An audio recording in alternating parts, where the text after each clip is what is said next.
In the summer, there are cool breezes, and in the fall, the leaves are colored perfectly.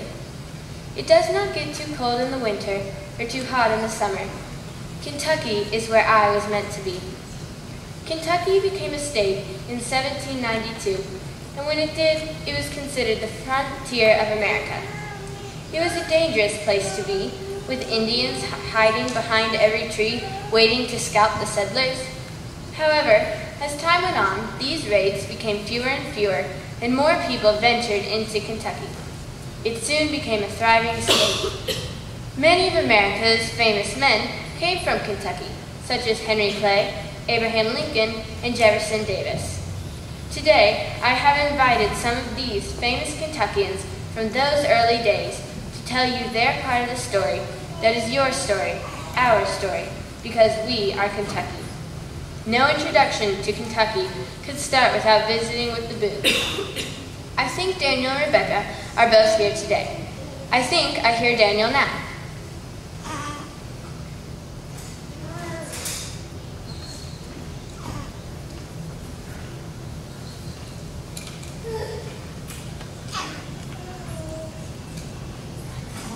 All you need for happiness is a good gun, a good horse, and a good wife. Most of you know who I am. I'm Daniel Boone, skill and frontiersman. I've always loved hunting and exploring things, even when I was a kid. I was born on October 22nd, 1734. When I was 6, I always loved hunting and exploring things. I came to Kentucky on May 1st, 1749, when I was 20, and I've never left since. I haven't left just to go get my family. We have gracious people living here. The horrible thing about living on the land is the Indian attacks. The Indian attacked us, even they said we could have the land. The Indian attacks happen almost every day, but not all the time. I've fought in a lot of wars and lost many friends, but most of all, I'm thankful for God helping me through these battles. My wife is here today. Would you like to see her? Come on up, Rebecca.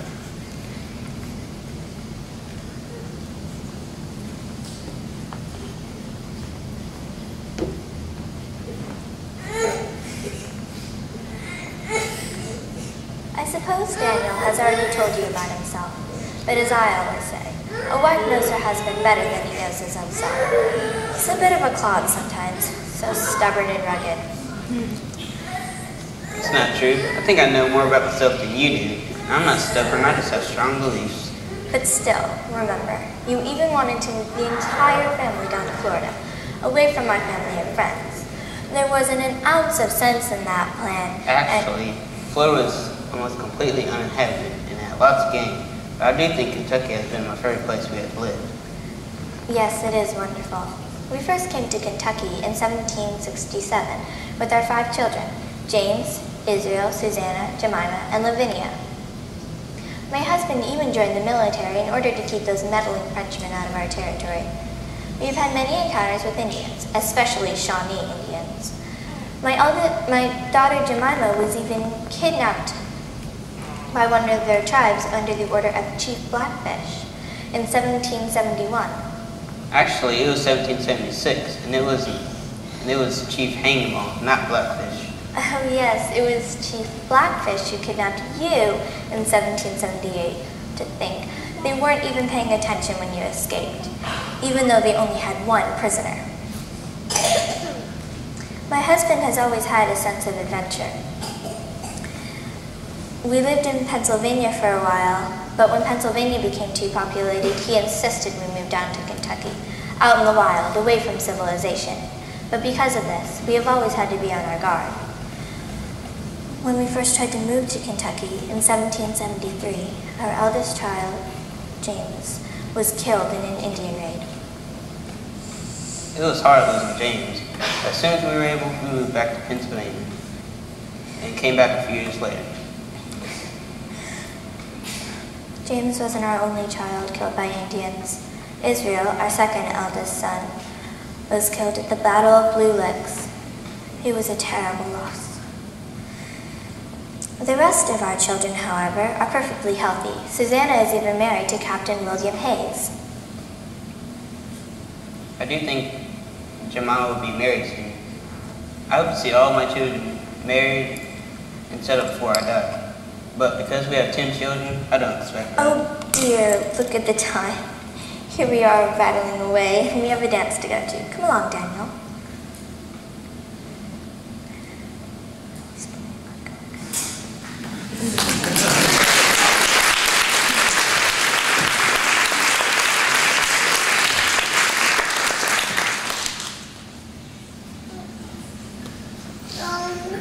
Thank you, Mr. and Mrs. Boone. Isaac Shelby, the first and fifth governor of Kentucky, is also here with us today. Mama.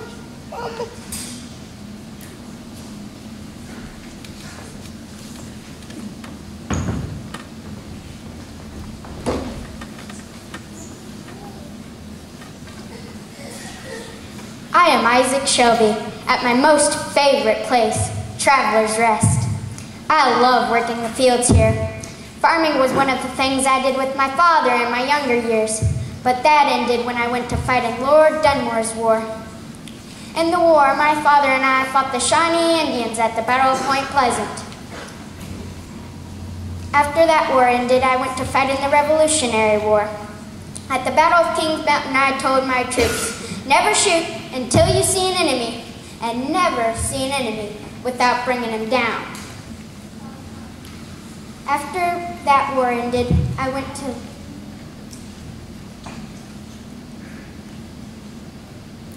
to Kentucky.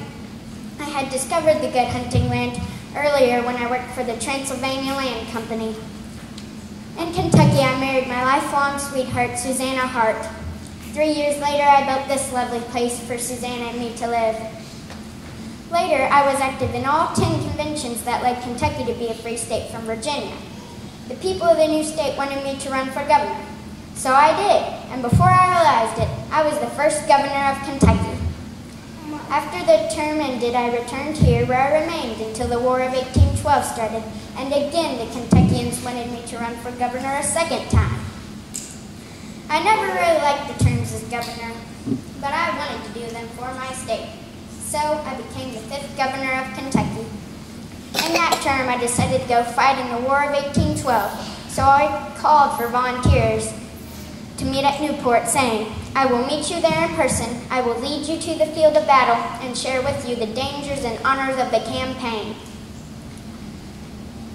After the War of 1812 ended, I returned to the capital. 3 years later, I returned here, and I've worked the fields ever since. I'll admit, I'm not quick to talk about my political career, but talking about my family is a different story. Susanna and I have 11 children and 65 grandchildren. I'm especially proud of our second child, Sarah, and her husband, Dr. Ephraim McDowell. They've cared for Susanna and I in our old age.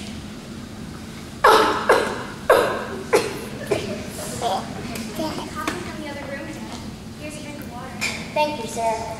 I'm going to go lie down for a while. Would you mind entertaining our guests? No, I do not.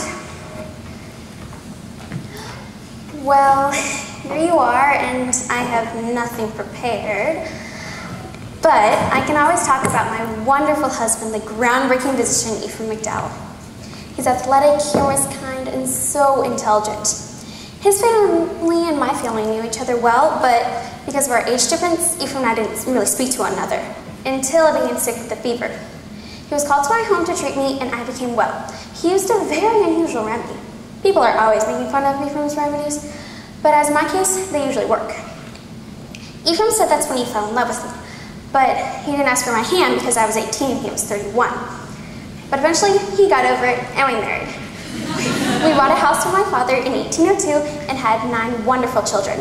Ephraim loves children. He actually became interested in the medical field because he read a woman's journal about the pain of childbirth and the need for doctors with skilled hands and understanding hearts. Hello, dear. Have you seen little Alfred? I was playing with him, but I seem to have lost him. No, I haven't seen him. I'll go home and down while you tell our wonderful guests about your medical career. I'd love to. Well,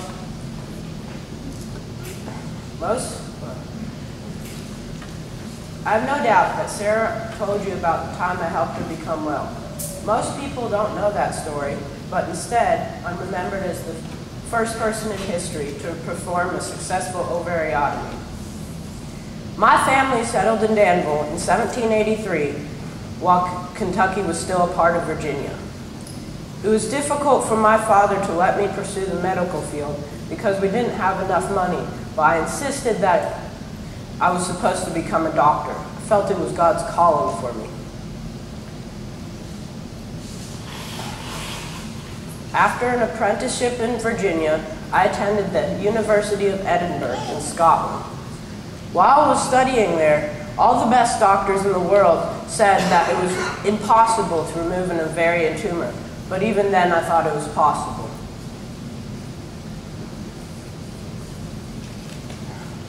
I had been practicing medicine in Danville for a while when I caught a call to see Mrs. Jane Todd Crawford, who was in a lot of pain. She thought she was pregnant with twins, but it was really a 22.5-pound tumor. If I did not remove this tumor, she would die. Because anesthesia had not been invented yet, Mrs. Crawford recited the Psalms during the operation. Before the operation, we placed her on a table, and when the incision was made, her intestines fell out onto the table and stayed on the table for about 20 minutes. Her intestines were so cold by the end of the operation that I bathed them in warm water before I replaced them. And the tumor was so large that I could not replace her intestines until it was removed. The whole operation lasted 25 minutes, and to my surprise, Mrs. Crawford was up and making her bed in 5 days and was back at her home in 25 days. I undertook this surgery as an experiment, and through its success, I led the way for other doctors to be able to perform successful ovariotomies as well. I was also among the first doctors in America to help a woman give birth through a cesarean section. God also gave me the ability to perform gallbladder stones,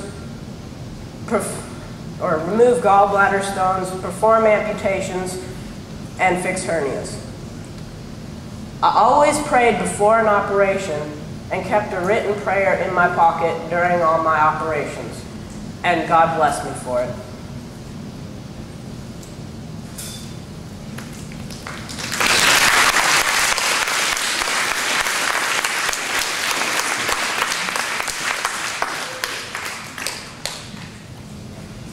It is interesting because the population of Kentucky around 1800 was only about 220,000 people, and because of this small population, many famous Kentuckians married into each other's families, as we see here with the Shelbys and McDowells. The great compromiser, or Henry Clay, has given us the honor of coming today with his lovely wife, Lucretia.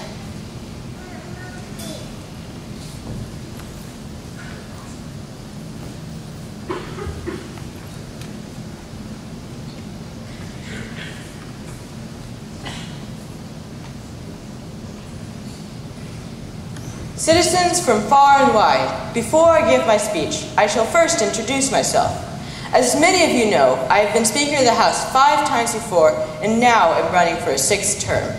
Through my position in the House, I intend to preserve the Union, for I know no north, no south, no east, and no west. My father, Reverend John Clay, though a great man, died when I was just a boy. I owe almost all my early education to George Wythe. I have worked for Wythe as a secretary, attended his parties, and read his books. Because of Wythe, I am the man who I am today. I have to be honest with you, though. I love poker and am quite exceptional at bluffing.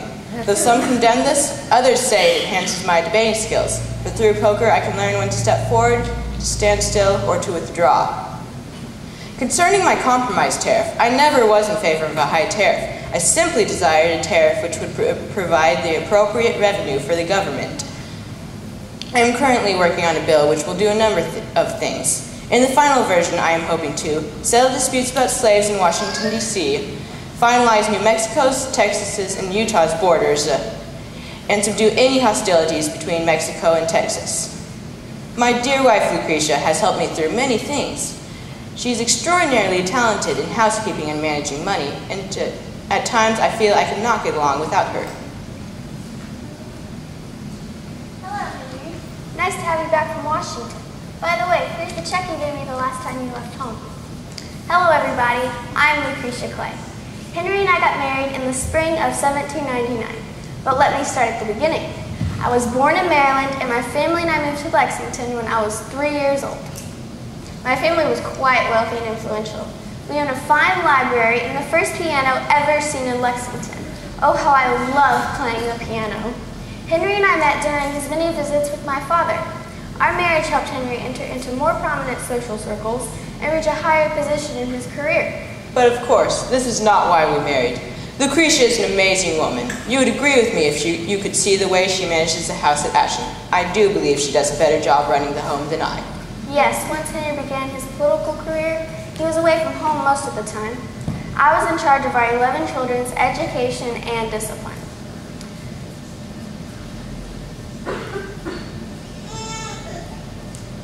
I enjoy being at our beautiful home with our children. Henry, I remember the time you were a law professor at Transylvania University. Oh yes, I remember those days. In fact, I oversaw the building of Old Morrison, its only campus thus far. Transylvania was established in 1780, making it the first college in Kentucky. It is a private Christian school and recently has been funded by Bacone College. As some of you know, currently at Transylvania, there are 3 majors: medical, law, and divinity. His students loved him so much. He taught them to use dramatic flair, strong vocabulary, and bits of humor. He said this would help them win their cases. Wonder if they ever turned out to be as influential as you are. In the past 40 years, Henry has worked diligently for our wonderful state of Kentucky and our nation. His career has been full of dealing with problems such as slavery. These problems have caused great division in our country, but he has excelled at bringing compromise to them with his razor-sharp mind and ability to persuade others. Henry, I know you're working hard on these slavery issues, but I must go and check on Charles and Lottie's work back at the house. Goodbye!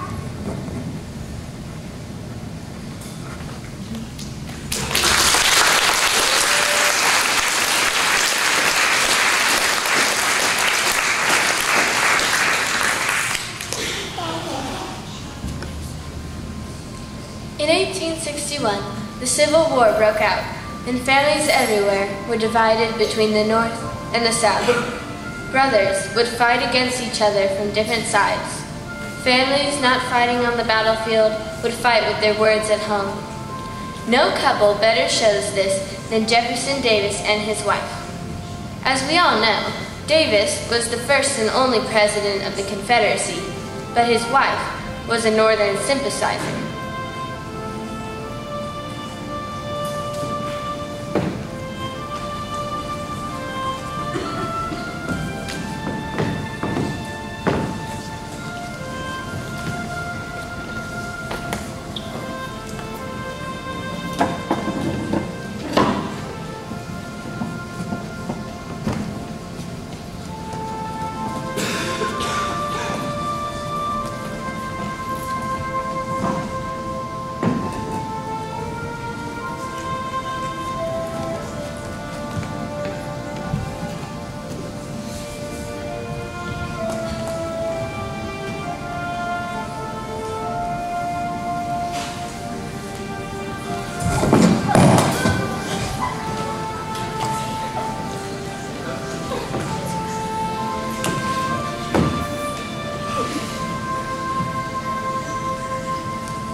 Jefferson, it looks like we have a few guests. Darling, you are an excellent entertainer. Would you mind letting me finish a few lines before I get off my writing?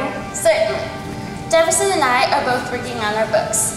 We are prolific writers, and one day I hope to write his memoirs and become a columnist for popular magazines in New York. Though, to my husband's dismay, I'm a Northern sympathizer who often says I'm glad the South lost the war. Jefferson has always been a hero of the South. However, I wasn't very popular as the First Lady of the Confederacy. My name is Farina Howell Davis, by the way, and I am Jefferson's second wife, who was with him during the war and through his tough days after. I see we have many Southern sympathizers in the room, so I won't mention my feminist opinions, and I won't talk about my thoughts on the war. Yes, dear, please don't. Don't worry, dear. I'll stick to your story this time. My husband was born in 1808 in Christian County, Kentucky. He went from school to school and even attended Transylvania University in 1818. His brother James persuaded him to attend West Point Military Academy, where he was quite the rascal. Okay, Verena, I'll take from here. She's right. I was quite a rascal. But with luck, I graduated bottom third in my class, and my first orders were to keep the peace between Indians and settlers, and even escorted the infamous Black Hawk to jail. Shortly after this time, I married my first wife, Sarah Knox Taylor. But she died 3 months later from malaria. This was quite a shock to me, for I thought that we would be together. I soon reclused and spent all my time at my cotton plantation. Many years later, I decided to enter politics, and this is when I met Verena. My parents disapproved of our match because of our different political backgrounds. I see now that they were right about how difficult it would be. Also, they thought our age difference was too big. I was 17 and he was 34. Still, despite their wishes, we married in 1845. Oh, how I loved him. He was handsome, brilliant, and a graceful dancer. Well, thank you, darling. After Verena and I were married, I was elected as a state representative for the Democratic Party for only a year because the Mexican War broke out, and I was put in charge of the Mississippi Rifles, and we were a brilliant fighting squad, if I do say so myself. I soon went to the Senate, but left that position when President Franklin Pierce asked me to be his Secretary of War in his cabinet. Shortly, I soon returned back to the Senate, but sadly, the southern states seceded, and I became a major general and strengthened Mississippi. But to my surprise and to my dismay, I received a telegram telling me that I was to be elected as President of the Confederacy. Boy, I did not want the job. But I did want to serve my country, so Verena and I moved to our capital in Richmond, Virginia. Even though all my other fellow Southerners believed we would easily win the war, I thought more realistically and knew that we would lose the war. Amen to that. Well, I shall continue if you will stop interrupting me, dear. I'm sorry, please continue. Where was I? Oh yes, those were sad days. I was in constant debates with my fellow cabinet members who constantly wanted to overthrow me. I won't go into the nitty-gritty, but we all know how the war ended. I was on the run for a while, but after Lincoln's death, President Johnson issued a $100,000 reward for my capture. They found me and jailed me for 2 years, and after my release, I settled down here in Mississippi, and Verena joined me. I'll probably spend the rest of my life just as you see me now, writing my memoirs of the Confederacy, and perhaps my wife and I will travel a bit and give lectures. I suppose this little talk we had qualifies as a lecture, and since you're such nice people, this one's for free.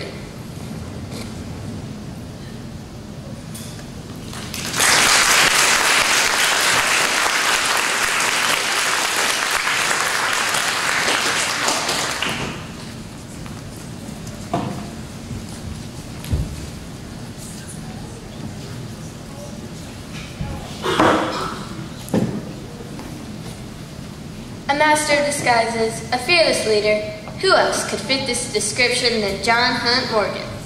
Morgan did not actually join the war until later on, because his wife was very ill.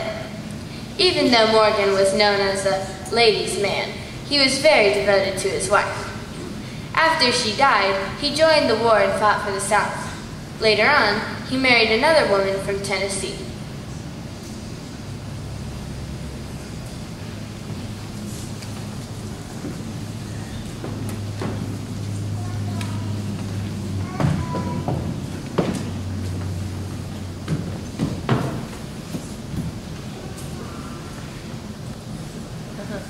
Hello, my name is General John Hunt Morgan of the Confederate States of America. My soldiers are loyal and brave.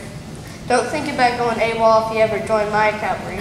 As I have said before, it is made the duty of every commanding officer in the department to bring to these headquarters under guard any officer or soldier who may be found absent from his command without the regular leave in writing prescribed by regulations and general orders.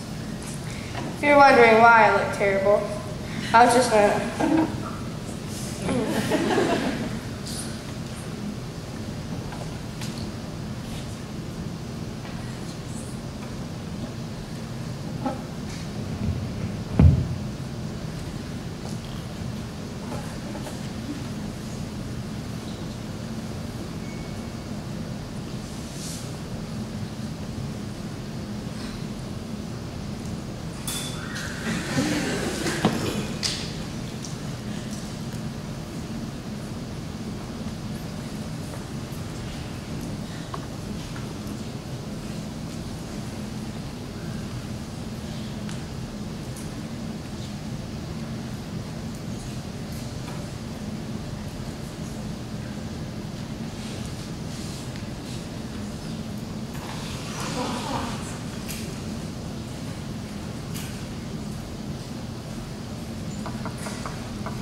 As a teacher of Kentucky history, I know a little bit about John.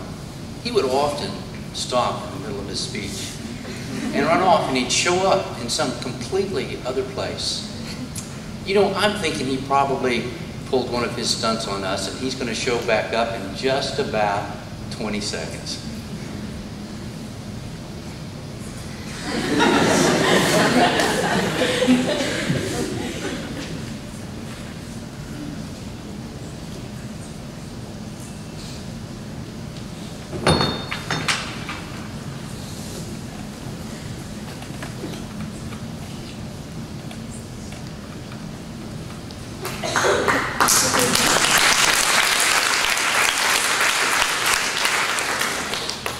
If you're wondering, I'm mostly known for my great big Kentucky raid. In my raid, I caused $10 million worth of damage and wreaked havoc upon the North and brought hope to my fellow Confederate soldiers. My big raid started in Sparta, Tennessee and ended in Solinsville, Ohio. But before I got to Solinsville, I was captured by those darn Yankees. Me and several of my top officers were imprisoned in the newly constructed Ohio State Penitentiary, while the rest of my troops were sent to various other northern prisoner of war camps.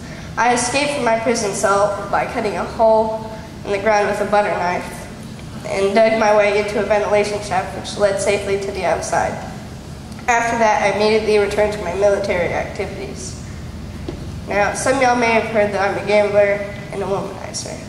And you know what? Whoever spread those rumors is very observant.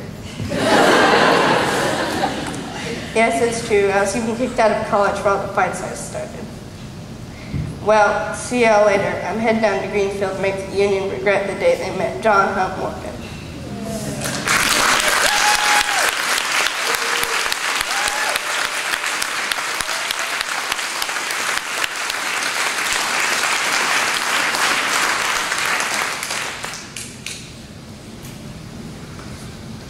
Abraham Lincoln, the 16th President of our beloved nation, is also here today with his wife. Lincoln was born in Kentucky, but only lived here for 8 years of his life.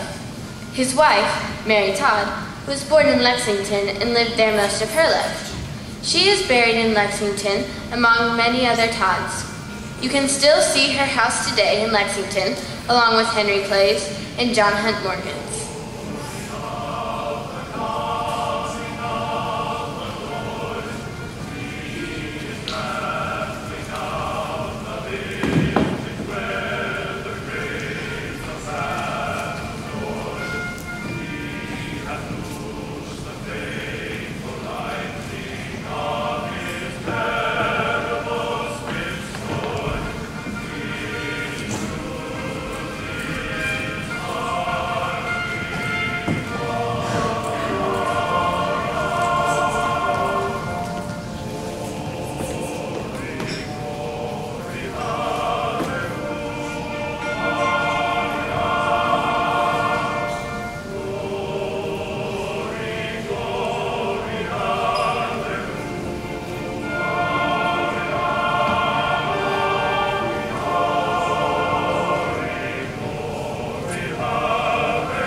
is Abraham Lincoln. Something most people don't know about me is that I have a sense of humor.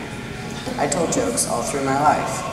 At home, my dad taught me many of them, and I learned others from friends. Back when I worked at a general store, I would swap jokes with many people by the fireplace. The judge of that town found me so amusing, he invited me to comment on cases.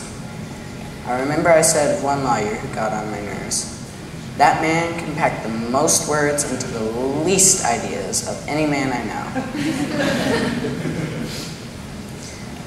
3 months later, I joined the Army. I spent 3 years on the militia and fought a good many bloody battles with mosquitoes. Well, after that little career, I went back to New Salem, where I took up several jobs as postmaster, legislature, surveyor, and lawyer.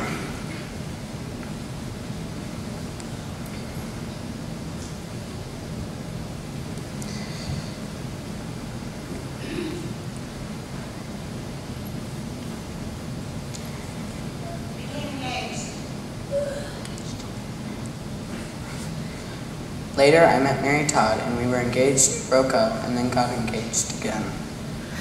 After we moved to Springfield near my job.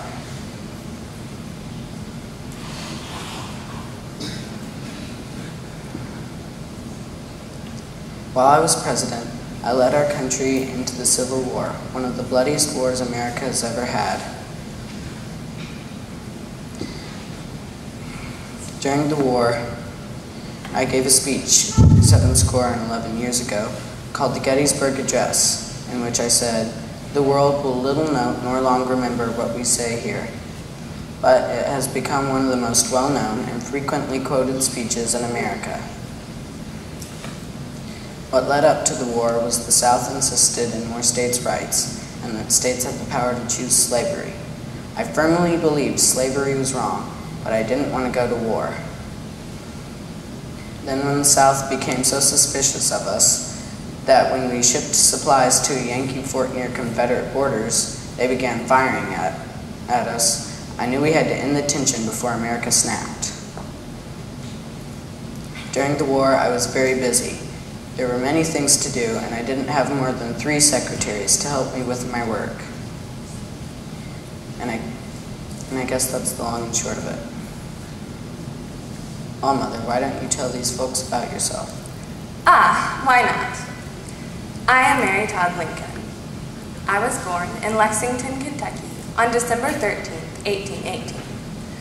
My parents owned a luxurious 14-room house. I was educated at several different schools and had a great love of poetry.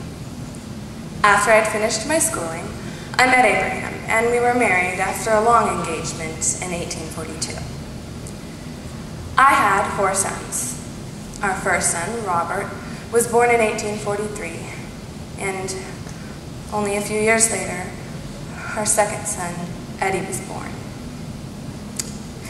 Eddie became ill and died of tuberculosis before his 4th birthday.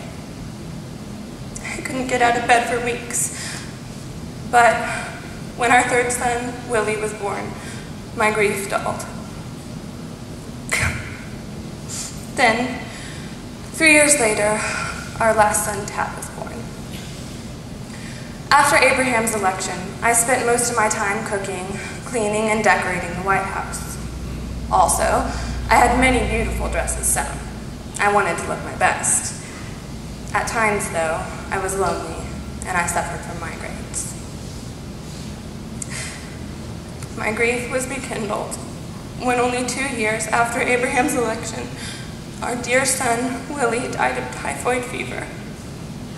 I was overcome with sadness and couldn't bear to see his toys in the house. It was hard to even see my other sons, so I spent most of my time away from them. Then, in 1864, Abraham was re-elected. I didn't see much of him because he was so involved in the Civil War, but I supported him firmly, even though my brothers fought for the Confederacy. Then, a year later, on April 9th, 1865, the Union won and the war between the states came to a close. only about a week after the end of the Civil War, Abraham and I went to a play. My heart tore in half when I heard that gunshot. All my joy and hope for a better life died then. John Wilkes Booth had shot dear Abraham in the head. My husband was taken across the road, where he died the next morning.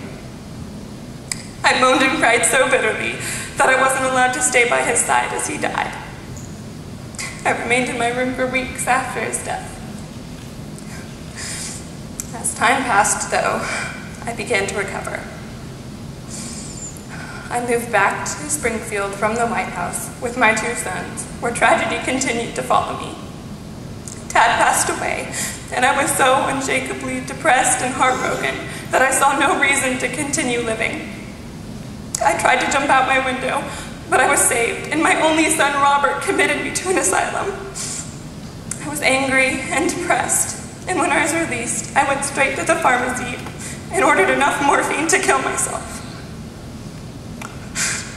But the pharmacist gave me sugar pills instead.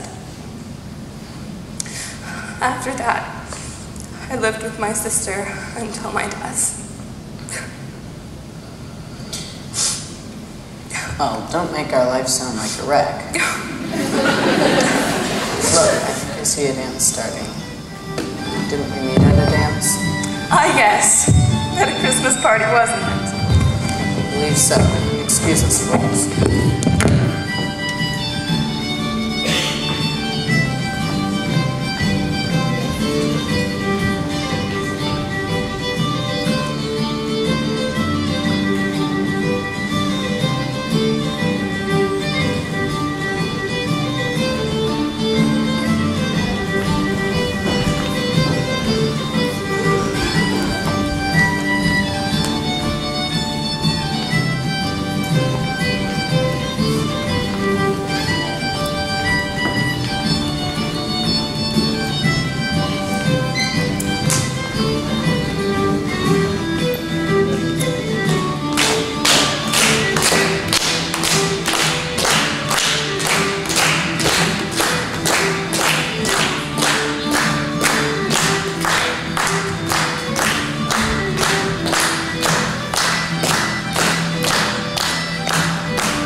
If you would like to take a picture, go ahead and come up front. We won't dismiss until everybody gets a picture. So if you want a picture, stand up where you are, step right up here and get it.